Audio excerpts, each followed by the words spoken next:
মাই audio বুকে শুনছেন কালো জাদুকর। আজ পড়ছি বইটির তৃতীয় পর্ব। পাঠে আছি সজল। ধন্যবাদ। আজ বুধবার। মবিনুদ্দিন তার দোকান বিক্রি করে দিয়েছেন।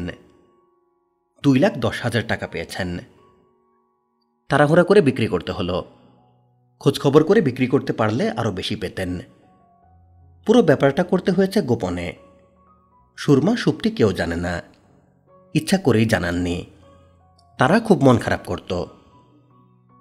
বিক্রি না করে উপায় ছিল না। বুধবার সন্ধ্যায় আব্দুল মজিদ চলে আসবে। ভদ্র এবং বিনয়ী গলায় বলবে, ভাইজান টাকাটা। আপনাকে তো বলেছিলাম খুব দরকার। মবিনুদ্দিন জানেন টাকার তার কোনো দরকার নেই। মেয়ের বিয়ের অজুহাত তৈরি হয়েছে। অনেকদিন পর চাপ দেবার সুযোগ পাওয়া গেছে। আব্দুল মজিদ কখনোই কোনো সুযোগ ছাড়ে না। এই সুযোগ কেন ছাড়বে? তার উচিত ছিল টাকাটা দিয়ে দেয়া। তিনি পারেননি, এখনো পারছেন না। কিন্তু এখন আর গত্যন্তর ছিল না। কেউ দোকান বিক্রির খবর জানে না, কিন্তু মবিনুদ্দিনের ধারণা ম্যাজিশিয়ান ছেলেটা জানে, খুব ভালো করেই জানে। সকালে তিনি দলিল রেজিস্ট্রির জন্য যাচ্ছেন। সে বলল, কোথায় যান? তিনি বললেন, দোকানে। এটা মিথ্যা কথা। তিনি যাচ্ছিলেন সাব রেজিস্ট্রার অফিসে। ছেলেটা কেমন করে জানি হাসল। তারপর বলল, আমি সঙ্গে আসব? তিনি বললেন, না। সঙ্গে নিয়ে এলে ভালো হতো। এতগুলি টাকা নিয়ে বাড়ি ফেরা। আজকাল 100-200 টাকার জন্য মানুষ খুন হয়। তার সঙ্গে থাকবে 2,10,000 টাকা। তিনি কাউকে সঙ্গে নিলেন না। একাই সাব রেজিস্ট্রার অফিসে গেলেন। দোকান বিক্রি করলেন। অনেক শখ করে দোকান দিয়েছিলেন। সুখে দুঃখে এই দোকান তার সঙ্গী ছিল। শোরুমের পেছনে ছোট্ট ঘরটায় চৌকি পাতা, চৌকিতে বিছানা। মাঝে মাঝে তিনি রাতে দোকানে এসে ঘুমাতেন। সুরমার সঙ্গে রাগারাগি করে দোকানে চলে যেতেন। অনেক রাতে টুনু টর্চ লাইট নিয়ে আসত। গম্ভীর গলায় বলতো, বাবা ঘরে চলো। তিনি কথা বাড়াতেন না, সঙ্গে সঙ্গে রওনা হতেন। বেচারা এত দূর একা একা এসেছে। তার রাগ করে ঘুমোতে আসার ঘরটা আর থাকল না। সুরমাকে ব্যাপারটা কিভাবে বলবেন বুঝতে পারছেন না। পরামর্শ করার একজন কেউ থাকলে ভালো হতো। ছেলেটা যদি বেঁচে থাকত। টুনু বেঁচে থাকলে তার কোনো সমস্যাই হতো না। তিনি গম্ভীর ভঙ্গিতে ছেলেকে বলতেন, নেরে বেটা, বিরাট সমস্যায় পড়েছে, দোকান বিক্রি করে দিয়েছে। এই নে, এখানে 2,10,000 টাকা আছে। তোর ফুপা সন্ধ্যাবেলা আসবে, তাকে 1,00,000 টাকা দিবি। বাকি টাকায় কি করবি না করবি তুই দেখ। সংসার চালাতে হবে, কিভাবে চালাবি তুই জানিস। আমি অবসর নিলাম। 5টা টাকা দে, চায়ের স্টল থেকে চা খেয়ে আসি। চায়ের স্টলের মজাই অন্যরকম। সকাল 11টার মধ্যেই দলিল রেজিস্ট্রি হয়ে গেল। তিনি পাঞ্জাবির পকেটে টাকা নিয়ে বিমর্ষ মুখে দাঁড়িয়ে রইলেন। তার বাড়ি ফিরে যেতে ইচ্ছা করছে না। ইচ্ছা করছে শহরের পথে পথে হাঁটতে। এতগুলি টাকা নিয়ে পথে পথে হাঁটা সম্ভব না। তিনি ঠিক করলেন তার দোকানে যাবেন। তার পুরনো ঘরে দুপুরটা শুয়ে থাকবেন। শেষবারের মতো শুয়ে থাকা। বিকেলে বাড়ি ফিরবেন। আব্দুল মজিদকে টাকাটা দিয়ে দেবার পর সুরমাকে সব খুলে বলবেন। বিউটি বুকের নতুন মালিক শেষবারের মতো তাকে কিছুক্ষণ তার পুরনো জায়গায় শুয়ে থাকতে দিতে নিশ্চয়ই আপত্তি করবে না। বাড়ি ফেরার পথে নিধু সাহার কাপড়ের দোকান থেকে সুপ্তির জন্য একটা শাড়ি কিনে ফেললেন। মেয়েটার শাড়ির শখ। জীবনের প্রথম শাড়ি পরা মেয়েদের জন্য বিরাট একটা ঘটনা। এই ঘটনাটা আজ রাতেই ঘটুক। দুঃখের দিনেও তো 2-একটা আনন্দময় ঘটনা ঘটতে পারে। সুপ্তিদের স্কুল 2টার সময় ছুটি হয়। মবিনুদ্দিন স্কুল গেটে দাঁড়িয়ে থাকেন। মেয়েকে নিয়ে রিক্সা করে বাড়ি ফেরেন। দিন 10 হলো রিক্সায় করে ফিরছেন না, হেঁটে ফিরছেন। সুপ্তিকে বলেছেন, পৃথিবীর সর্বশ্রেষ্ঠ এক্সারসাইজ হচ্ছে হাঁটা। যারা দিনে 1 ঘন্টা হাঁটে তাদের কোনো অসুখ বিসুখ হয় না। ফকিরনিদের দেখ, খেতে পায় না বললেই হয়। এদের স্বাস্থ্য কিন্তু খারাপ না। অসুখ বিসুখও কম হয়। ঠিক বলছি না? সুপ্তি হাসি চাপতে চাপতে বলল, ঠিক বলেছ। কাজেই আমি ঠিক করেছি তোকে হেঁটে স্কুলে আনব, আবার আমরা ফেরত যাব হাঁটতে হাঁটতে। ঠিক আছে রে মা? ঠিক আছে। হাঁটতে কষ্ট হবে না তো? মোটেই কষ্ট হবে না। সুপ্তির হাঁটতে কষ্ট তো হয়ই না, বরং ভালো লাগে। রাস্তাঘাট চেনা হয়ে যায়। স্কুল গেট থেকে কিছু দূর গেলেই চামড়ার গন্ধ পাওয়া যায়, তার মানে বড় রাস্তা এসে পড়েছে। বড় রাস্তায় ঢোকার মুখেই সুটকেসের দোকান। চামড়ার গন্ধ আসে সুটকেসের দোকান থেকে। দোকানটাকে বাদিকে রেখে তারা এগোতে থাকে। যখন ভগ করে নাকে মুখে তীব্র পচা গন্ধ ঢুকে, তখন রাস্তা ক্রস করে ওই পারে যেতে হয়। তীব্র গন্ধটা আসে ডাস্টবিন থেকে। রাস্তা পার হবার পর অল্প একটু যাবার পর গলিতে ঢুকতে হয়। গলিটা চেনাও সহজ। গলির মুখেই চায়ের দোকান। চা বানানোর টুংটাং শব্দ আসে, চা পাতার মিষ্টি গন্ধ আসে। মুবিনুদ্দিন বলেন, হাত ধরে হাঁট মা। হাত না ধরে হাঁটছিস কিভাবে? সুপ্তি বলে, তুমি আমাকে নিয়ে চিন্তা করো না তো বাবা, তুমি আমার আগে আগে যাও, আমি তোমার পেছনে আসছি, কোনো সমস্যা নেই। এখানে একটা ম্যানহোল আছে। আমি জানি ম্যানহোল আছে। ম্যানহোল থেকে গন্ধ আসছে, আমি গন্ধ পাচ্ছি। বাবার হাত ধরতে অসুবিধা কি? কোনো অসুবিধা নেই, আমি একা একা যেতে চাচ্ছি। তুই বড়ই আশ্চর্য মেয়ে। তুমিও বড়ই আশ্চর্য বাবা।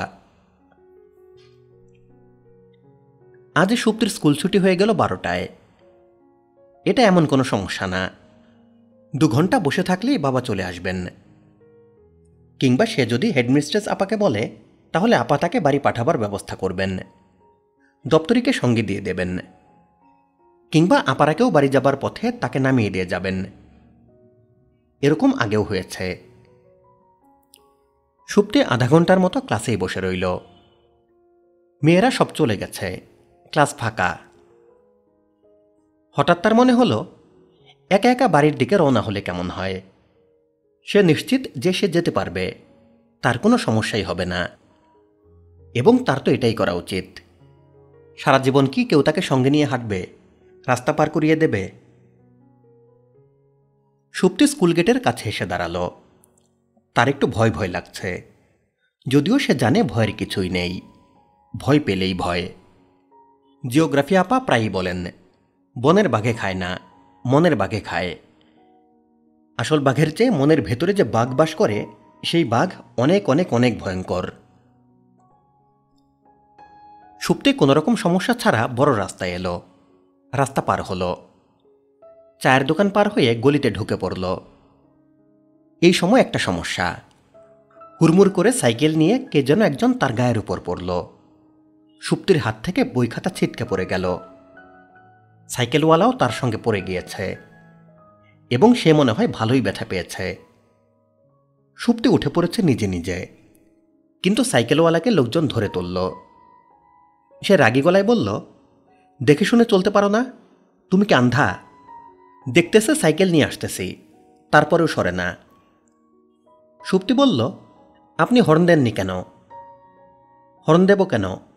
তুমি চোখে দেখো না, চোখ নাই? সুপ্তি প্রায় বলেই ফেলেছিল তার চোখ আছে, কিন্তু সে দেখতে পায়নি। সুপ্তি বলল না, কারণ হঠাৎ তার মনে প্রচণ্ড একটা ভয় ঢুকে গেছে। সে দিক ঠিক করতে পারছে না। সে কোন দিকে যাবে, সোজা যাবে না পেছন দিকে যাবে? তার এরকম হলো কেন?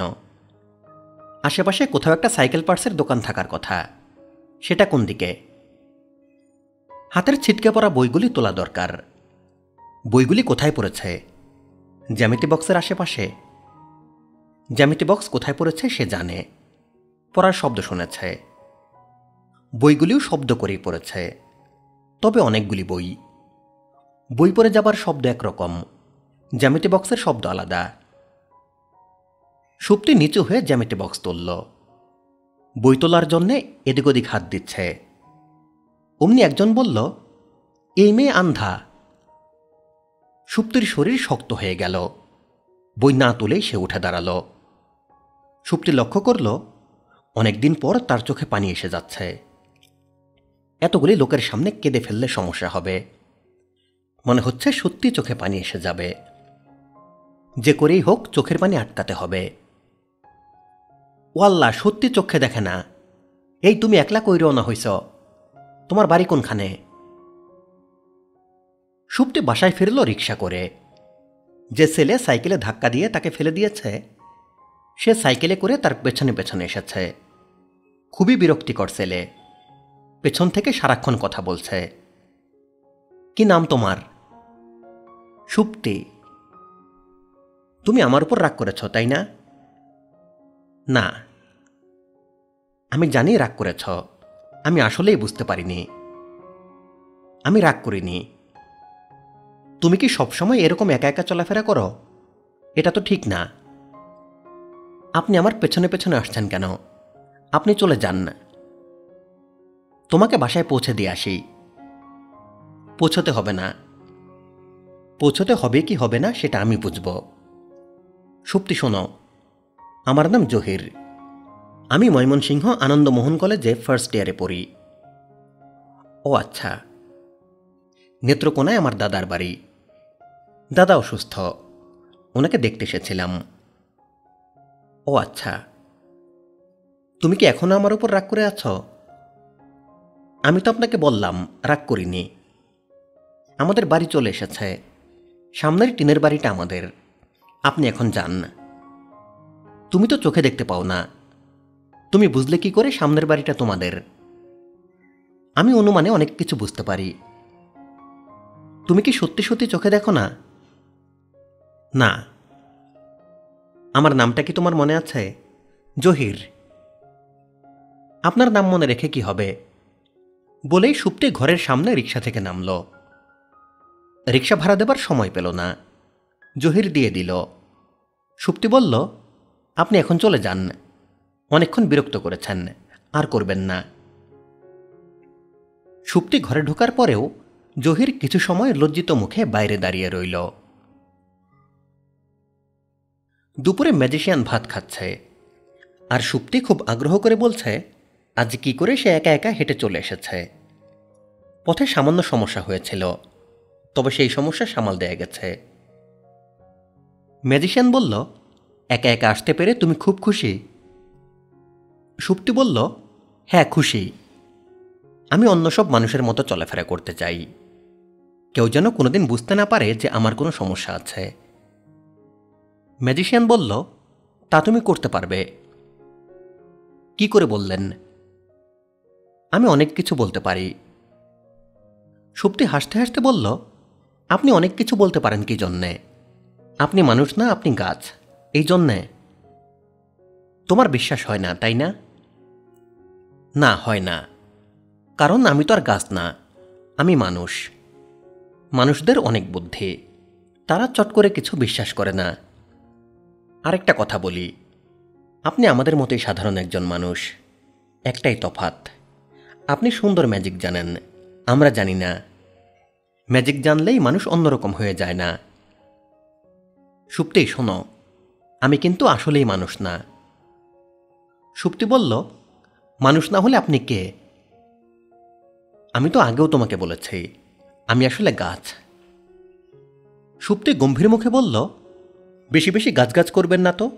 বেশি বেশি গাছগাছ করলে আমরা আপনাকে কেটে লাকড়ি বানিয়ে সেই লাকড়ি দিয়ে হয়তো রেঁধে খেয়ে ফেলব। বলতে বলতে সুপ্তি হেসে গড়িয়ে পড়ল। ম্যাজিশিয়ান ছেলেটা তাকিয়ে আছে, অদ্ভুতভাবে তাকিয়ে আছে। চোখের পাতা পড়ছে না। তার বড় বড় চোখ চকচক ঝকঝক করছে। সেই চোখের দিকে তাকালে বুকের ভেতর হঠাৎ ধক করে একটা ধাক্কার মতো লাগে। মুবিনুদ্দিন বাড়ি ফিরলেন সন্ধ্যার আগে আগে। তার মুখে লজ্জিত ভাব, হাতে কাপড়ের প্যাকেট। সুরমা বললেন, প্যাকেটে কি? মুবিনুদ্দিন ইতস্তত করে বললেন, সুপ্তির জন্য একটা শাড়ি এনেছে। মেয়েটা অনেকদিন থেকে সারি সারি করছিল। ভালো করেছ। তোমার জন্য একটা শাড়ি কিনেছে, দেখো তো রংটা পছন্দ হয় কিনা। ম্যাজিশিয়ান ছেলেটার জন্য একটা পাঞ্জাবি এনেছে, ওকে দিয়ে আসো। সুরমা বিস্মিত হয়ে বলল, সবার জন্য জামা কাপড়, ব্যাপার কি? কোনো ব্যাপার না, কিনলাম। টাকা পেয়েছ কোথায়? ছিল কিছু। শাড়িটা পছন্দ হয়েছে? সুরমা আনন্দিত গলায় বললেন, খুব পছন্দ হয়েছে। অজুর পানি দাও, মাগরিবের নামাজ পড়ব। সুরমা অজুর পানি দিতে দিতে বললেন, তুমি যে কবিরাজি ওষুধটা দাও, আমার মনে হয় ওষুধটা কাজ করছে। সুপ্তির ব্যথা উঠেছিল, অল্প কিছুক্ষণ ছিল, বেশি হলে বড় জোর 1 মিনিট, তারপর চলে গেল। বলো কি, এটা তো খুবই আনন্দের খবর। আনন্দের খবর তো বটেই, আমি 10 রাকাত শুকরানা নামাজ পড়েছি। সুপ্তি কোথায়? বাবলুর সঙ্গে গল্প করছে, ডাকবো? না থাক, ডাকার দরকার নেই। শাড়িটা ওকে দাও, পড়ুক, দেখি মেয়েকে কেমন লাগে। ভালো কথা, আব্দুল মজিদকে এসেছিল? না তো, ওনার আসার কথা নাকি? আসলে বসিয়ে গল্প টল্প করো, আমার নামাজ শেষ হতে দেরি হবে। সারাদিনের নামাজ কাজা হয়েছে। মুবিন উদ্দিন অনেকক্ষণ ধরে নামাজ পড়লেন।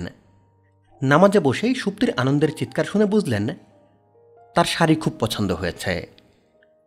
তার নামাজ বোধহয় হচ্ছে না, মন বাইরে চলে যাচ্ছে। আব্দুল মজিদ এসেছে, এটাও নামাজে বসে টের পেলেন। তার সঙ্গে সুপ্তির যে কথাবার্তা হচ্ছে তাও শুনতে পাচ্ছেন। ফুপা কেমন আছেন? খুব ভালো আছে মা। ফুপা দেখেন, বাবা আমার জন্য একটা শাড়ি কিনে এনেছেন। কি সুন্দর রং দেখেছেন? বাবা কখনো ভালো কিছু কিনতে পারে না, এই প্রথম ভালো জিনিস কিনল। রংটা তো সুন্দর। মার শাড়িটা দেখলে আপনি অবাক হয়ে যাবেন। মার শাড়িটা আরো অনেক সুন্দর। মজার ব্যাপার কি জানেন ফুপা, মার বেশি পছন্দ আমার শাড়িটা, আবার আমার পছন্দ মার শাড়িটা। দুজনে বদলা বদলি করে নাও। তা করব না। ভাইজান কি ঘরে আছেন? আছেন, এই একটু আগে ফিরেছেন, নামাজ পড়ছেন। ফুপা আপনি বসুন, চা দেই। কষ্ট না হলে দাও। ভালো কথা, তোমাদের সঙ্গে একটা ছেলে নাকি থাকে, ম্যাজিক দেখায়? থাকে। তার সঙ্গে কথা বলবেন? ডাকবো? না এখন থাক, পরে কথা বলবো। তুমি দেখো ভাইজানের নামাজ শেষ হয়েছে কিনা। মুবিন উদ্দিন নামাজ শেষ করে বসার ঘরে গেলেন। আব্দুল মজিদ সঙ্গে সঙ্গে উঠে দাঁড়াল এবং যথারীতি কদমবুসি করল। বিনয়ের সঙ্গে আব্দুল মজিদ বলল, ভাইজান ভালো আছেন? মুবিন উদ্দিন বললেন, ভালো আছি, তুমি বসো। তার মাথার ভেতর একটা ধাক্কার মতো অনুভব করলেন। তার সমস্ত মাথা ঘুরে উঠল, কানের ডগা ব্যথা করতে লাগল এবং তিনি অসম্ভব বিস্ময়ের সঙ্গে আব্দুল মজিদের দিকে তাকালেন। কারণ তার মনে হল তিনি আব্দুল মজিদ মনে মনে কি ভাবছে সব বুঝতে পারছেন। এটা কি তার মনের কল্পনা, না তিনি সত্যি বুঝতে পারছেন? মানুষের মনের কথা বুঝতে পারার কোনো কারণ নেই, অথচ তিনি যে মনের কথা বুঝতে পারছেন তা সত্যি, এখানে কোনো ভুল নেই। আব্দুল মজিদ মনে মনে ভাবছে, ছাগলা বেটা কি টাকা জোগাড় করেছে? মনে তো হয় না। এদিকে শাড়ি ফাড়ি কিনে হুলস্থল, নামাজও পড়ল লম্বা চওড়া, নামাজে কাজ দিবে না, আমাকে চেনে না, অনেকদিন সবুর করেছে, এইবার ধরলাম, ধরছি যখন ছাড়ব না। মুবিন উদ্দিনের খুবই অস্বস্তি লাগছে। একই কাণ্ড, আব্দুল মজিদ এসব কি ভাবছে? সুপ্তি এসে চা দিয়ে গেল। আব্দুল মজিদ চায়ে চুমুক দিয়ে বলল, মা চা ভালো বানিয়েছ, অনেকদিন পর ভালো চা খেলাম। তোমার ফুপু রান্নাবান্নায় ভালো, চা বানাতে দাও আর পারবে না। তুমি একদিন গিয়ে তোমার ফুপুকে চা বানানো শিখিয়ে দিয়ে গো মা। মুবিন উদ্দিন বিস্মিত হয়ে লক্ষ্য করলেন আব্দুল মজিদ মনে মনে অন্য কথা বলছে। সে বলছে এটা কি বানিয়েছে, ধামরি মেয়ে চা বানানো শেখেনি, কয়েকটা পাতা দিয়ে গরম পানি করলে চা হয়ে গেল। এই চা খাওয়া আর চিনি দিয়ে ঘোড়ার পিসাব খাওয়া এক জিনিস। আব্দুল মজিদ হাসি মুখে তাকাচ্ছে। মবিনুদ্দিন সেই হাসি দেখে শিউরে উঠলেন। মানুষের ভেতরের এবং বাইরের রূপের এত তফাত, মানুষ এত অদ্ভুত। ভাইজান, টাকাটার কি জোগাড় হয়েছে? মবিনুদ্দিন বললেন, হ্যাঁ হয়েছে। আপনি আমাকে বাঁচিয়েছেন ভাইজান, খুব টেনশনে ছিলাম। কি যে ভালো লাগছে, মনে হলো ঘাম দিয়ে জ্বর ছাড়ল। মবিনুদ্দিন বিস্ময়ের সঙ্গে লক্ষ্য করলেন আব্দুল মজিদের মনের কথা সম্পূর্ণ অন্য। আব্দুল মজিদ বলছে, গাধাটা বলে কি টাকা জোগাড় করে ফেলেছে? পেয়েছে কোথায়? জমি জমা বিক্রি করেছে নাকি দোকান বেচে দিয়েছে? দোকান বিক্রি করলে সবার মন টন খারাপ থাকত, শাড়ি ফাড়ি কিনে আমোদ ফুর্তি করত না। জমা টাকা? গাধাটার এত টাকা ছিল? ইস, আগেই টাকাটা নেওয়া উচিত ছিল। ভাইজানের টাকা জোগাড় করতে কষ্ট হয়নি তো? না, কষ্ট হয় নাই। মবিনুদ্দিন বুঝতে পারছেন আব্দুল মজিদ মনে মনে বলছে, আচ্ছা বেটা কি টাকাটা সত্যি জোগাড় করেছে, নাকি এখনই বলবে মজিদ টাকাটা একজনের দিয়ে যাবার কথা, এখনও আসছে না কেন বুঝতে পারছি না। যাই হোক, তুমি চলে যাও, আমি কাল পরশু নিয়ে আসব। এইসব বলে লাভ হবে না, আমি যাচ্ছি না। মবিনুদ্দিন বললেন, তুমি একটু বসো, আমি টাকাটা নিয়ে আসি। আব্দুল মজিদ বসে রইল, তার চোখে মুখে বিস্ময়। মবিনুদ্দিন 500 টাকার 2টা বান্ডেল এনে মজিদের হাতে দিলেন। টাকাটা গুনে নাও মজিদ। সিসি, কি বলেন? আপনি টাকা দিচ্ছেন, সেই টাকা গুনতে হবে নাকি? আমি যেমন মানুষ, ফেরেশতা টাকা দিলেও গুনে নেই, তবে আপনার ব্যাপার ভিন্ন। এই জীবনে মানুষ তো কম দেখিনি ভাইজান, কিন্তু আপনার মতো দেখি নাই।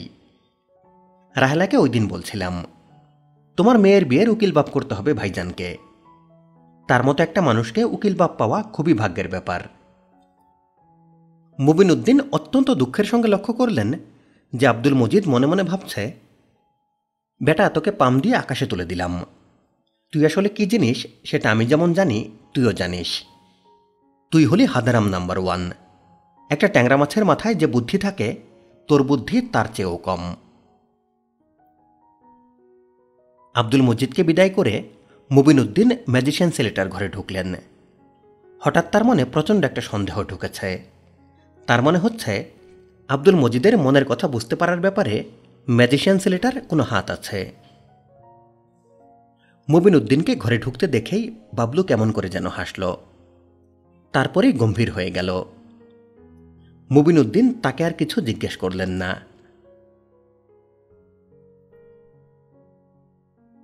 মুবিনুদ্দিনের এখন প্রধান কাজ হল নেত্রকোনা রেল স্টেশনে বসে থাকা।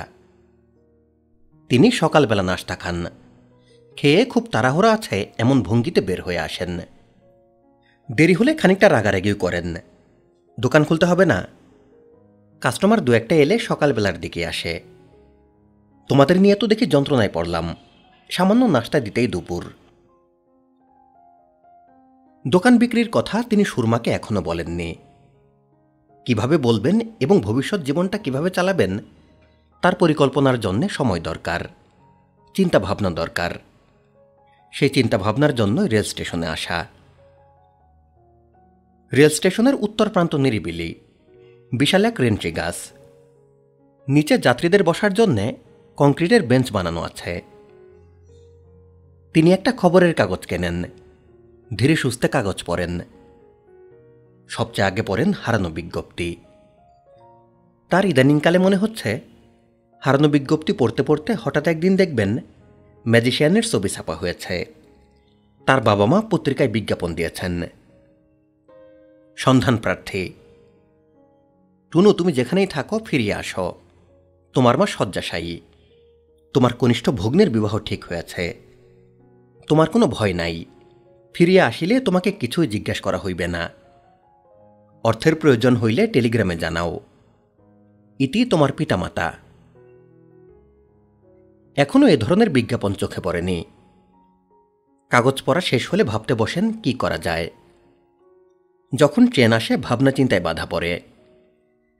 যাত্রীদের ওঠানামা, হইচই, সেই হইচই দেখতেও তার ভালো লাগে। কিছুক্ষণের জন্য হলেও ব্যক্তিগত চিন্তাভাবনার হাত থেকে মুক্তি পাওয়া যায়। সুপ্তি একটু বড় হলে তার বিয়ে দিয়ে দেয়া যেত। এমন তো না যে অন্ধ মেয়েদের বিয়ে হয় না, সবারই বিয়ে হয়। আল্লাপাক সবকিছু জোড়া মিলিয়ে পাঠান। প্রতিটি মেয়ে পাখির জন্য থাকে একটা পুরুষ পাখি, তেমনি প্রতিটি মেয়ের জন্য একজন স্বামী থাকে। আল্লাপাক নিজেই জোড়া মিলিয়ে দেন। কাজেই সুপ্তির বিয়ে অবশ্যই হবে। সুপ্তির বিয়ে হয়ে গেলে সংসারে মানুষ থাকে মাত্র দুজন, তিনি আর সুপ্তির মা। তারা দুজন গ্রামের বাড়িতে চলে যেতে পারেন। গ্রামের বসতবাড়ি ঠিকঠাক করে সেখানে থাকা। জমির কিছু আয় আছে, একটা পুকুর আছে, পুকুরে মাছের চাষ করতে পারেন। জমি বর্গা না দিয়ে নিজেরাই চাষ করবেন। বাবলু আছে, সে সাহায্য করবে। চিন্তার এই পর্যায়ে মবিনুদ্দিন থমকে যান। বাবলু তাদের সঙ্গে আছে এটা তো ঠিক না। বাবলুকে কেউ না, হুট করে যেভাবে এসেছিল সেইভাবেই চলে যাবে। তিনি যদি আজ তাকে যেতে বলেন সে আজই যাবে। বাবলু ছেলেটার ব্যাপারে একটা কিছু ব্যবস্থা নিতে হবে। আরও আগেই নেওয়া উচিত ছিল, দেরি হয়ে গেছে। বাবলু চলে গেলে সুপ্তি এবং সুপ্তির মা দুজনেই কষ্ট পাবে। কষ্ট পেলেও কিছু করার নেই। এই সংসারে বাস করতে হলে মাঝে মধ্যে কষ্ট পেতে হয়।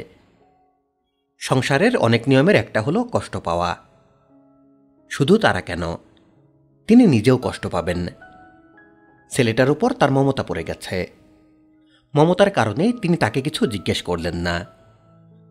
তার মনে বিচিত্র সব প্রশ্ন আসে, তিনি সব প্রশ্ন চাপা দিয়ে রাখেন। নিজেকে এই বলে বোঝান যে বেশি কৌতূহল ভালো না। অতিরিক্ত কৌতূহলের কারণেই আদম এবং হাওয়া বিবি গন্ধম ফল খেয়েছিলেন। তারা দেখতে চেয়েছেন ফল খেলে কি হয়। তাদের সেই অতিরিক্ত কৌতূহলের ফল তারা হাতে নাতে পেয়েছেন। বেহেশত থেকে পৃথিবীতে নির্বাসন। কৌতূহলের শাস্তি শুধু যে তারা পেয়েছেন তা না, তিনিও পাচ্ছেন। আদম হাওয়ার কৌতূহল যদি কম থাকত তাহলে এখন তাকে রেল স্টেশনে বসে দুশ্চিন্তায় অস্থির হতে হতো না। তিনি পরম সুখে বেহেশতে বাস করতেন, ফল ফ্রুট খেতেন। রেল স্টেশনে বসে তিনি ম্যাজিশিয়ান ছেলেটার কথাই বেশি ভাবেন। ব্যাপারটা কি, সে কে? তার যে কিছু কিছু ক্ষমতা আছে সে সম্পর্কে তিনি মোটামুটি নিশ্চিত, আবার কিছু ব্যাপারে নিশ্চিত না। ছেলেটাকে পুরোপুরি বিদায় করে দেবার আগে তিনি সেই সব ব্যাপার জেনে নেবেন। কি জিজ্ঞেস করবেন, কিভাবে করবেন, তিনি সেই সব ব্যাপার ভাবার চেষ্টা করেন, প্রশ্নগুলি গুছিয়ে রাখেন। তিনি ঠিক করেছেন জাদুকর ছেলেটাকে নিয়ে এক সকালে রেল স্টেশনে আসবেন। তাকে নিয়ে কোথায় যাচ্ছেন তা বাড়ির কাউকে বলবেন না। রেল স্টেশনে এনে এই বেঞ্চিতে বসাবেন এবং নরম গলায় বলবেন, বাবা শোনো, তোমাকে আমরা সবাই খুব পছন্দ করি, তুমি তা ভালো করেই জানো। এখন কথা হচ্ছে কি, বাকিটা বলার দরকার পড়বে না। সেই ছেলে অবশ্যই সব বুঝে ফেলবে। সে নিজ থেকেই বলবে, আপনাকে আর কিছু বলতে হবে না, আমি চলে যাচ্ছি। তখন তিনি তার জন্য একটা টিকিট কেটে আনবেন। ময়মনসিংহ যেতে চাইলে ময়মনসিংহের টিকিট, ঢাকা যেতে চাইলে ঢাকার টিকিট। তারপর তাকে ট্রেনে তুলে দেবেন। কিছু টাকাও তার হাতে দিয়ে দেবেন, 1000 টাকা। আরও বেশি দিতেন, কিন্তু তার সামর্থ্য নেই। ছেলেটাকে কিছু জিজ্ঞেস করা বোধহয় ঠিক হবে না, সে বিব্রত হবে। যাবার মুহূর্তে তাকে বিব্রত করে কি লাভ? যদিও তার অনেক কিছু জিজ্ঞেস করতে ইচ্ছা করে, বিশেষ করে গাছের ব্যাপারটা। সে নিজেকে গাছ বলে কেন? এটা কি কোনো ঠাট্টা, নাকি সে সত্যি সত্যি গাছ? তা কি করে হয়? মানুষ গাছ হয় কিভাবে? একদিন তিনি বারান্দায় বসে আছেন, হঠাৎ শুনলেন সুপ্তি ছেলেটাকে বলছে, গাছ ভাইয়া, আমার বইয়ের মলাট লাগিয়ে দাও। তিনি সুপ্তিকে ডেকে বললেন, গাছ ভাইয়া ডাকছিস কেন? গাছ ভাইয়াটা কি? উনি নিজেকে গাছ বলেন তো, তাই গাছ ভাইয়া বলে খেপাই। বাবলু নিজেকে গাছ বলে? বলে আমি মানুষ না, আমি গাছ। সে গাছ হবে কেন? আহ বাবা, তুমিও দেখি কিছু বোঝো না। ঠাট্টা করে বলে, মানুষ কি কখনো গাছ হয়? ঠাট্টা করে বলে? অবশ্যই ঠাট্টা করে বলে। তোমার কি ধারণা উনি সত্যি গাছ? মবিন উদ্দিনের কোনো ধারণা নেই, তার মাথায় এলোমেলো হয়ে আছে। বাবলু যদি তাকে বলে আমি কাঁঠাল গাছ, তিনি হয়তোবা বিশ্বাস করবেন। তার গা থেকে কাঁঠাল বের হলেও তেমন অবাক হবেন না। পেরে ঘরের কোনায় রেখে দেবেন পাকাবার জন্যে। দুপুর 1টার মতো বাজে। মবিন উদ্দিন খবরের কাগজ ভাঁজ করে উঠে দাঁড়ালেন। খিদে পেয়েছে, বাসায় গিয়ে খাওয়া দাওয়া করবেন, কিছুক্ষণ ঘুমাবেন। ওই দিন সুরমা বলছিল, আচ্ছা এখন তুমি আর দুপুরের পর দোকানে যাও না কেন? বিক্রি বাটা নেই, কাজেই যাই না, রেস্ট নেই। তাছাড়া শরীরটাও ভালো না। বাবলুকে পাঠিয়ে দাও, ও দোকানে বসুক। দিনের পর দিন দোকান বন্ধ রাখলে লোকজন ভাববে তুমি দোকান বিক্রি করে দিয়েছ। মবিন উদ্দিন রাগী গলায় বললেন, দোকান বিক্রি করব কেন? কিসব আজগুবি কথা বলো। হঠাৎ এমন রেগে গেলে কেন? রাগার মতো কিছু তো বলিনি। তোমার শরীর তো আসলেই খারাপ করেছে। আজকাল খুব অল্পতেই রেগে যাচ্ছ। তোমার বিশ্রাম দরকার। বিশ্রাম নেওয়ার চেষ্টা তো করছে, তুমি এসে বকবক করে ঘুম ভাঙিয়ে দিলে। আচ্ছা আমি চলে যাচ্ছি, তুমি ঘুমাও। সুরমা চলে যায় ঠিকই, কিন্তু যাবার আগে কিছুক্ষণ অদ্ভুত চোখে তাকিয়ে থাকে। সে কি কিছু আঁচ করতে পারছে? আঁচ করা বিচিত্র না। এত বড় ঘটনা বেশি দিন গোপন রাখা যাবে না, প্রকাশ হয়ে পড়বেই। তারই উচিত সুরমাকে জানানো। কিভাবে জানাবেন মাথায় আসছে না। মোহনগঞ্জ থেকে ময়মনসিংহ আপ ট্রেন আসছে। স্টেশনে তুমুল ব্যস্ততা। 4-5 কামরার ছোট্ট ট্রেন। প্ল্যাটফর্মে 4-500 যাত্রী দাঁড়িয়ে আছে। ট্রেনে তিল ধারণের জায়গা থাকবে না, অথচ স্টেশনের সব যাত্রী ট্রেনে উঠে যাবে। কিভাবে উঠবে সেটাও এক রহস্য। আসলে পৃথিবীটাই রহস্যময়। কালো জাদুকরের রহস্যই একমাত্র রহস্য না। মবিন উদ্দিন বাড়ির দিকে রওনা হলেন। দরজা খুলে দিলেন সুরমা। সুরমার মুখ অসম্ভব গম্ভীর, চোখ ফোলা ফোলা। অনেকক্ষণ কাঁদলেই চোখ এমনভাবে ফুলে ওঠে। মবিন উদ্দিন শঙ্কিত গলায় বললেন, তোমার কি হয়েছে? সুরমা ধরা গলায় বললেন, কিছু হয়নি, তোমার সঙ্গে আমার কথা আছে। মবিন উদ্দিন নিচু গলায় বললেন, কি কথা? খাওয়া দাওয়া করো, তারপর বলবো। এখনই বলো শুনি। রোজ তুমি নাকি স্টেশনে বসে থাকো? কে বলেছে? কে বলেছে সেটা পরের কথা, বসে থাকো কিনা সেটা বলো। হ্যাঁ বসে থাকি। স্টেশনে বসে কি করো? খবরের কাগজ পড়ি। খবরের কাগজ পড়ার জন্য স্টেশনে যেতে হয়? আগে তো দোকানে বসেই কাগজ পড়তে, এখন দোকানে বসো না কেন? মবিন উদ্দিন চুপ করে রইলেন। চুপ করে থাকা ছাড়া আর কোনো পথ নেই। কি বলবেন? সুরমা এমনভাবে তাকাচ্ছে যে তার তৈরি করা মিথ্যা জট পাকিয়ে যাচ্ছে। মাথা ফাঁকা ফাঁকা মনে হচ্ছে। তুমি নাকি দোকান বিক্রি করে দিয়েছ? কেন? আব্দুল মজিদের কাছ থেকে কিছু টাকা ধার করেছিলাম, তার মেয়ের বিয়ে, টাকাটা তাকে দেয়া দরকার। টাকা কবে ধার করেছিলে? অনেকদিন আগেই নিয়েছিলাম, তোমাকে বলা হয়নি। আমাকে তো তুমি কিছুই জানাও না। কেন জানাও না? এই ব্যাপারটা জানাতে কি কোনো সমস্যা ছিল? না ছিল না। ছিল না তাহলে জানাওনি কেন? সুপ্তি কোথায়? সুপ্তি কোথায় জিজ্ঞেস করছো কেন? আমার প্রশ্নের জবাব দাও। তুমি আমাকে কখনো কিছু জানাও না কেন? মবিন উদ্দিন চুপ করে রইলেন। সুরমা বললেন, এখন আমরা খাবো কি, বাঁচব কিভাবে, কিছু ভেবেছ? মবিন উদ্দিন চুপ করে রইলেন। সুরমার কঠিন আক্রমণ সহ্য করার ক্ষমতা তার নেই। সুপ্তি থাকলে ভালো হতো, সে বাবাকে রক্ষা করার চেষ্টা করত। মুবিনুদ্দিন অসহায় বোধ করছেন। সুরমা শান্ত গলায় বলল, শোনো, আমি আজ বিকেলের ট্রেনে বারহাট্টা যাব, সুপ্তিকে সঙ্গে করে নিয়ে যাব। মুবিনুদ্দিন বললেন, আচ্ছা। এখন সুরমার প্রতিটি কথায় রাজি হওয়াই হবে সর্বোত্তম পন্থা। বারহাট্টা তার শ্বশুর বাড়ি। সুরমা যদি সুপ্তিকে নিয়ে কয়েকদিন তার বাবা মার কাছে যেয়ে থেকে আসে, সেটা ভালোই হবে। তার রাগ কমবে, তিনিও নিরিবিলি কিছুদিন ভাবার সময় পাবেন। চিন্তাভাবনার জন্যে তাকে আর রোজ রোজ স্টেশনে যেতে হবে না। সুরমা তীব্র গলায় বললেন, মানুষকে তুমি মানুষ মনে করো না, মানুষকে ভাবো গাছ। মুবিনুদ্দিন মনে মনে বললেন, গাছকে এত তুচ্ছ মনে করো না। গাছ ভয়াবহ ব্যাপার। শুধু আমি মানুষকে গাছ ভাবি না, অনেক মানুষ আছে যারা নিজেদের গাছ ভাবে। উদাহরণের জন্য দূরে যেতে হবে না, উদাহরণ ঘরেই আছে। মুখ ভোতা করে থাকবে না, ভাত খাও। আমার কাজকর্ম আছে, জিনিসপত্র গোছাতে হবে। সত্যি সত্যি যাবে? আমি কি তোমার সঙ্গে তামাশা করছে? তুমি কি আমার দোলা ভাই? বাবলু কোথায়? ও ঘরেই আছে।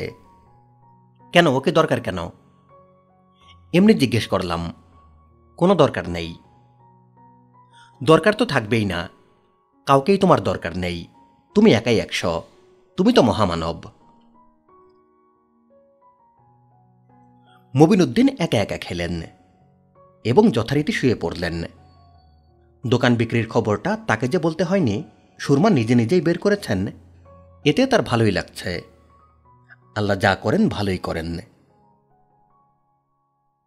মুবিনুদ্দিন চোখ বন্ধ করে আছেন। সুপ্তির সঙ্গে তার মার কথাবার্তা কানে আসছে। আমরা কোথায় যাচ্ছি মা? নানার বাড়ি। একবার তো বললাম, আবার জিজ্ঞেস করছিস কেন? হঠাৎ যাচ্ছে কেন? কাজ আছে তাই হঠাৎ যাচ্ছে। আমার স্কুল খোলা মা। থাকুক স্কুল খোলা, অন্ধ মেয়ে তার আবার স্কুল স্কুল খেলা। এমন বিশ্রী করে কথা বলছো কেন? মিষ্টি কথা শুনতে চাস? যা তোর বাবার কাছে, সে মিষ্টি কথা বলবে। আমাদের সঙ্গে আর কে যাচ্ছে? আমি আর তুই। সে কি বাবা যাবে না? গাছ ভাইয়া যাবে না? সুরমাকে জবাব দিলেন মুবিনুদ্দিন ধরতে পারলেন না। ঘুমে তার চোখ জড়িয়ে আসছে। তার মনে হচ্ছে ওরা আসলে যাবে না। বিকেল আসতে আসতে সুরমার রাগ পড়ে যাবে। সুপ্তি বাবাকে ছাড়া কোথাও যাবে না বলে বেঁকে বসবে। সব মিলিয়ে যাওয়া বাতিল হয়ে যাবে। মুবিনুদ্দিন ঘুমিয়ে পড়লেন। অনেকদিন পর তার গাঢ় ঘুম হল। ঘুম ভাঙল সন্ধ্যাবেলা। ঘর অন্ধকার, কারো কোনো সারা শব্দ নেই। তিনি ডাকলেন, সুপ্তি, সুপ্তি। কেউ সাড়া দিল না। তিনি বিস্মিত হয়ে ঘর থেকে বের হয়ে দেখেন, ভেতরের বারান্দায় মোড়ার উপর ম্যাজিশিয়ান বসে আছে। ওরা কোথায়? বারহাট্টা গিয়েছে। বারহাট্টা গিয়েছে মানে? কখন গেল? বিকালের ট্রেনে। তুমি কি বলো? সুপ্তি আমাকে কিছু না জানিয়ে চলে গেল? আপনি ঘুমাচ্ছেন, এই জন্য মনে হয় জাগায়নি। কবে আসবে কিছু বলে গেছে? না। মুবিনুদ্দিন হতভম্ব হয়ে গেলেন। যত রাগই করুক, সুরমা তাকে কিছু না বলে চলে যেতে পারল। ম্যাজিশিয়ান বলল, ওরা কাল পরশু চলে আসবে, আপনি দুশ্চিন্তা করবেন না।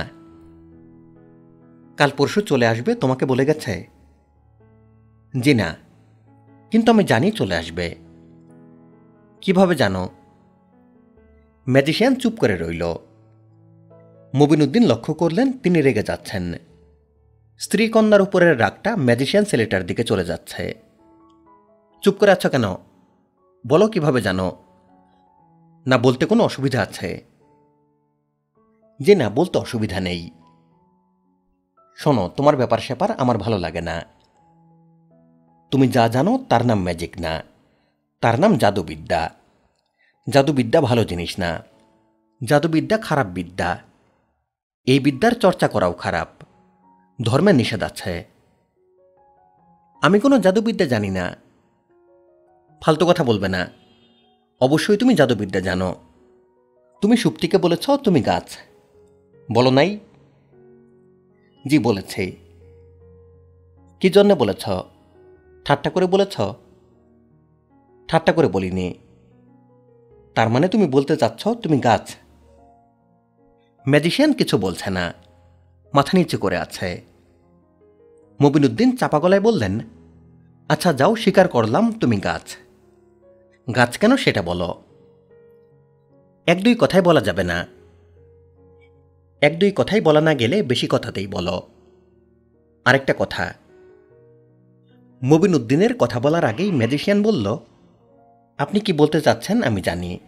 আপনি বলতে চাচ্ছেন আমি যেন চলে যাই। তুমি ঠিকই ধরেছ, আমি তাই চাই। জি আমি চলে যাব। তুমি যাবে কোথায়? ঠিক করিনি কিছু। দেশের বাড়িতে চলে যাও। পথে পথে ঘুরবে কেন? বাবা মার কাছে যাও। বাবা মা নেই। বাবা মা না থাকলেও আত্মীয় স্বজন তো আছে, তাদের কাছে যাও। এমন তো না যে তোমার কোনো আত্মীয় স্বজন নেই। পথে পথে ঘুরে যে ফকির, তারও 40টা আত্মীয় থাকে। ম্যাজিশিয়ান হাসতে হাসতে বলল, আমার নেই। মবিনুদ্দিন বিরক্ত হয়ে বললেন, তোমার থাকবে না কেন? তুমি তো আকাশ থেকে নামনি, নাকি আকাশ থেকে নেমেছ? ম্যাজিশিয়ান এখনো হাসছে। দরজায় ঠক ঠক শব্দ হচ্ছে। ব্যস্ত ভঙ্গিতে কেউ কড়া নাড়ছে। কে এসেছে? সুরমা ফিরে এসেছে নাকি? বারহাট্টা থেকে এখন আসার কোনো ট্রেন নেই, তবে বাসে করে চলে আসতে পারে। সুরমা বাবার বাড়িতে পৌঁছেই হয়তো বুঝতে পেরেছে সে কাজটা ভালো করেনি, তারপর বাসে করে চলে এসেছে। তবে ম্যাজিশিয়ান বলছিল তারা কাল পরশু আসবে। ম্যাজিশিয়ানের কথা তো ভুল হবে না। মবিনুদ্দিন ম্যাজিশিয়ানের দিকে তাকিয়ে বললেন, কে এসেছে? ম্যাজিশিয়ান সঙ্গে সঙ্গে বলল, আপনার বোনের স্বামী মজিদ সাহেব এসেছেন। মবিনুদ্দিন ম্যাজিশিয়ানের চোখে মুখে সূক্ষ্ম হাসি লক্ষ্য করলেন। ম্যাজিশিয়ানরা বড় ধরনের কোনো ম্যাজিক দেখাবার আগে আগে যে বিশেষ ভঙ্গিতে হাসে, সেই ভঙ্গির হাসি। মবিনুদ্দিন তীব্র গলায় বললেন, না দেখে বলে ফেললে? তারপরে বলতে চাও তুমি জাদুবিদ্যা জানো না? মবিনুদ্দিন দরজা খুললেন। হ্যাঁ, আব্দুল মজিদ এসেছে। সে অন্য দিনের মতোই হাসি খুশি, তার মুখ উজ্জ্বল, হাতে মিষ্টির হাড়ি। কি খবর আব্দুল মজিদ? জি খবর ভালো। হাতে কি? রসগোল্লা, সুপ্তির জন্য এনেছে।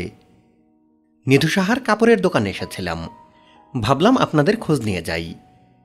চায়েরও পিপাসা পেয়েছে, এক কাপ চাও খেয়ে যাই। চা খাওয়াতে পারবো না, সুরমা সুপ্তি কেউ বাসায় নেই। সে কি, ওরা কোথায়? বারহাট্টা গিয়েছে। কার সঙ্গে গিয়েছে? ম্যাজিশিয়ান ছেলেটা? ভাইজান, আপনি নিজের বিপদ নিজে ডেকে আনছেন। ছেলেটাকে এখনো তাড়ান নাই? ওই প্রসঙ্গ বাদ দাও। বাদ দিব কেন? বাদ দেওয়ার মতো বিষয় তো না। শেষ পর্যন্ত একটা কেলেঙ্কারি হবে। যখন হবে তখন দেখা যাবে। তুমি কি কোনো কাজে এসেছ না এমনি এসেছ? আব্দুল মজিদ বসতে বসতে বলল, একটা কাজে এসেছে। বুঝলেন ভাইজান, ওই দিন টাকাটা গুনে না নিয়ে ভুল করেছে, গুনে নেওয়া দরকার ছিল। মবিনুদ্দিন হতভম্ব হয়ে বললেন, সে কি, টাকা কম ছিল নাকি? আব্দুল মজিদ হাসতে হাসতে বলল, জি না, একটা 500 টাকার নোট বেশি ছিল। ব্যাংকও মাঝে মাঝে ভুল করে, নোটটা নিয়ে এসেছে। আব্দুল মজিদ মানিব্যাগ বের করল। আর ঠিক তখন আগের বারের মতো আব্দুল মজিদ কি ভাবছে তিনি বুঝতে পারলেন। আব্দুল মজিদ ভাবছে টাকা ঠিকই ছিল, তারপরেও 500 টাকা দিচ্ছি বোঝানোর জন্য যে আমি মানুষটা অতি সৎ, আমার মধ্যে কোনো অসৎ ব্যাপার নাই। মুবিনুদ্দিন বললেন, সত্যি সত্যি 500 টাকা ছিল? জি ছিল। মবিনুদ্দিন টাকাটা হাতে নিলেন, মনে মনে একটা দীর্ঘ নিঃশ্বাস ফেললেন। তিনি কি আসলেই আব্দুল মজিদের মনের কথা বুঝতে পারছেন, না এটাও তার কল্পনা? ভাইজান, একটা বিষয় শুনে খুবই মনে কষ্ট পেয়েছে। বিষয়টা কি? শুনলাম আপনি নাকি দোকান বিক্রি করে দিয়েছেন। হ্যাঁ। আমাকে টাকা দেবার জন্য দোকান বিক্রি করতে হলো? ছি ছি। না, ছি ছি কিছু না, এমনিতেও বিক্রি বাটা হচ্ছিল না। এখন কি করবেন বলে ঠিক করেছেন? গ্রামের বাড়িতে চলে যাব বলে ঠিক করেছি। কিছু ধানি জমি আছে, পুকুর আছে। শহরের এই বাড়ি বিক্রি করলে কিছু টাকা পাব। বুদ্ধিটা খারাপ না ভাইজান। পুকুরে যদি মাছের চাষ করেন ভালো আয় হবে। আর আপনারা 3 জন মোটে মানুষ, আপনাদের আর খরচ কি? মুবিনুদ্দিন কিছু বললেন না। এই আলোচনা চালিয়ে যেতে তার ইচ্ছা করছে না। পুকুরে গ্রাস কাপ সারবেন, সিলভার কার্প সারবেন, সরপুটিও ভালো হয়। ফিশারি ডিপার্টমেন্টের এক অফিসারের সঙ্গে আমার পরিচয় আছে, নিয়ে আসবো আপনার কাছে। আচ্ছা। মাছ চাষে অভিজ্ঞতা আছে এমন একজন কর্মচারী রেখে দেবেন। আচ্ছা, আমার জানা মতে বিশ্বাসী লোক আছে, হ্যাচারিতে কাজ করেছে, ওকে নিয়ে আসব। মুবিনুদ্দিন ভেবে পেলেন না তার মাছের চাষ নিয়ে আব্দুল মজিদ এত উৎসাহী কেন। রহস্যটা কি? রহস্য কিছু নিশ্চয় আছে, কিন্তু তিনি ধরতে পারছেন না। হঠাৎ রহস্য পরিষ্কার হয়ে গেল। আব্দুল মজিদ কি ভাবছে তিনি বুঝতে পারছেন না। আব্দুল মজিদ এসেছে বাড়িটা কিনে নিতে। শহরের উপর ভালো জায়গায় বাড়ি, 4 তলা দালান তুলে ভাড়া দিলে ভালো টাকা আসবে। ভাইজান বলো। দোকান বিক্রি করে দিয়েছেন শুনে খুবই কষ্ট পেয়েছে। হুট করে বিক্রি করলেন, দামও তো ভালো পান নাই। তা ঠিক, দাম ভালো পাই নাই। বাড়ি বিক্রি করার সময় তাড়াহুড়া করবেন না, আমাকে আগে জানাবেন। তুমি কিনতে চাও? তুমি তো বলছিলে তোমার টাকা পয়সার সমস্যা। সমস্যা তো আছেই, সমস্যা যাই থাকুক জোগাড় করব। আপনি ক্ষতিগ্রস্ত হবেন তা ঠিক না। বাড়ি কবে নাগাদ বিক্রি করার কথা ভাবছেন? এখনো এই বিষয়ে কিছু ভাবিনি। দেরি করা ঠিক হবে না। দেরি করা মানে জমা টাকা খরচ করা। তাড়াতাড়ি ডিসিশন নিয়ে কাজকর্ম শুরু করে দেয়া দরকার। আমি কাল পরশুর মধ্যে হ্যাচারির লোকের সঙ্গে কথা বলবো। আপনার একটা ভালো ব্যবস্থা না করা পর্যন্ত মনে শান্তি পাচ্ছি না ভাইজান। ও আচ্ছা ভাইজান, আমি আজ তাহলে উঠি। মুবিনুদ্দিন আব্দুল মজিদকে বিদায় দিয়ে বারান্দায় এসে দাঁড়ালেন। ম্যাজিশিয়ান ছেলেটা ঠিক আগের জায়গাতেই বসে আছে। তাকে এখন লাগছে পাথরের মূর্তির মতো। মুবিনুদ্দিনকে দেখে সে উঠে দাঁড়াল। মুবিনুদ্দিন বললেন, তুমি কি কিছু বলবে? সে নাসূচক মাথা নাড়ল। মুবিনুদ্দিন আবার বললেন, তোমাকে আমার একটা কথা জিজ্ঞেস করার ছিল। জিজ্ঞেস করলে জবাব দেবে? জি দেব। আমার কাছে মনে হচ্ছিল আমি আব্দুল মজিদের মনের কথা বুঝতে পারছি। এটা কি সত্যি? জি সত্যি। এটা কিভাবে সত্যি হয়? আমি আপনাকে সাহায্য করেছি। তুমি এইসব শিখলে কিভাবে? আমি একটা খাতায় আমার ব্যাপারটা লিখেছি, খাতাটা আপনাকে দিয়ে যাব। আপনি পড়বেন, পড়া শেষ হলে খাতাটা নষ্ট করে ফেলবেন। মুবিনুদ্দিন দীর্ঘ নিঃশ্বাস ফেলে বললেন, তোমাকে আমি খুবই পছন্দ করি, কিন্তু এইসব ব্যাপার আমার ভালো লাগে না। মানুষ হবে সহজ, সরল, স্বাভাবিক। এইসব কি? আমার দুর্ভাগ্য যে আমি অন্যরকম হয়ে গেছি। কিভাবে হলে? আমি সব লিখেছি, পড়লেই আপনার কাছে পরিষ্কার হবে। আমি চলে যাচ্ছি, আপনি পড়ুন, আজ রাতেই পড়ুন। তুমি চলে যাচ্ছ তার মানে কি? কোথায় যাচ্ছ? বুঝতে পারছি না কোথায় যাচ্ছি। আপনার কাছে আমার একটা ক্ষমা প্রার্থনার ব্যাপারও আছে, দয়া করে আমাকে ক্ষমা করে দেবেন। মুবিনুদ্দিন বিস্মিত হয়ে বললেন, তুমি কি করেছ যে তোমাকে ক্ষমা করতে হবে? আমি নিজেকে আপনার ছেলের মতো করে উপস্থিত করেছি। তার চেহারা, তার গলার স্বর অনুকরণ করেছে, এমনকি নিজের নামও বলেছে টুনু। আমি এই ব্যাপারগুলি করতে পারি, আমার অনেক ক্ষমতা। তুমি কি এখনই চলে যাচ্ছ? তুমি যে ভঙ্গিতে কথা বলছ তাতে সেরকমই মনে হচ্ছে। জি, আমি এখনই চলে যাচ্ছি। আপনার সঙ্গে আমার আর দেখা হবে না। সুপ্তি আর তার মার সঙ্গে দেখা না করেই চলে যাবে? জি। তোমার কষ্ট হবে না? মন খারাপ করবে না? আমি অর্ধেক বৃক্ষ, মানুষের আবেগ আমার নেই। আপনি যে স্নেহ করেছেন সেই স্নেহ অপাত্রে করেছেন। মবিনুদ্দিন আগে লক্ষ্য করেননি, এখন লক্ষ্য করলেন।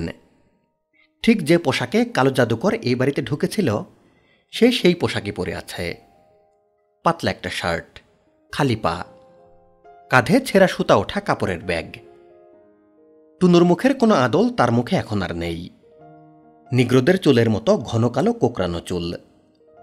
চোখের সাদা অংশ অতিরিক্ত সাদা, মনে হয় অন্ধকারে জ্বলছে। মবিনুদ্দিন হতভম্ব গলায় বললেন, তোমার নাম কি? এখন আমার কোনো নাম নেই, তবে একসময় সুন্দর একটা নাম ছিল। সেই নামটা কি? টগর। কালো জাদুকর ঘর থেকে বের হয়ে গেল। একবারও পিছন ফিরে তাকালো না, একবারও বলল না, আপনারা আমাকে পুত্র স্নেহে রেখেছিলেন, সেই স্নেহের ঋণ আমি স্বীকার করছি। সে এমনভাবে ঘর থেকে বের হল যেন কারো কাছেই তার কোনো ঋণ নেই। বইটির বাকি অংশ শুনতে সাথেই থাকুন। বাকি অংশের ভিডিও লিংক এই ভিডিওর ডেসক্রিপশনে দেওয়া আছে।